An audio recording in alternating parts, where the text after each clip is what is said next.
Hello all parents. आपल्या मुलामुलींबाबतीत पाल्यांबाबतीत जास्त जागरूक राहा, जास्त सतर्क राहा.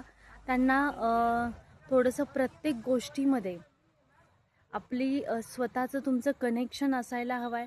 कारण ज्यावेळी ते मुलं कॉलेजला जात आहेत म्हणून सांगतायत आणि कॉलेजला जात नाहीत, बरेच जण बाहेरच कुठेतरी जातात आणि कॉलेज संपायच्या वेळेत ते घरी येतात. या गोष्टी खूप घडत आहेत. त्यामुळं प्रत्येक कॉलेजमध्ये प्रेझेंटी 80% तरी कंपल्शन केलं पाहिजे. हे मला असं वाटतं की खूप कॉलेजेस असे आहेत की तिथं कंपल्शन नाही आहे प्रेझेंटीचं आणि मुलं मुली घरातून निघत आहेत पण कॉलेजला जात नाही आहेत. मग हे कुठंतरी थांबलं पाहिजे. त्यामुळं प्रत्येक आई वडिलांनी आपल्या मुलींबाबतीत सतर्क राहा आणि ज्या कॉलेजेसमध्ये आहेत त्या कॉलेजमध्ये 80% प्रेझेंटी करण्यासाठी कंपल्शन करा.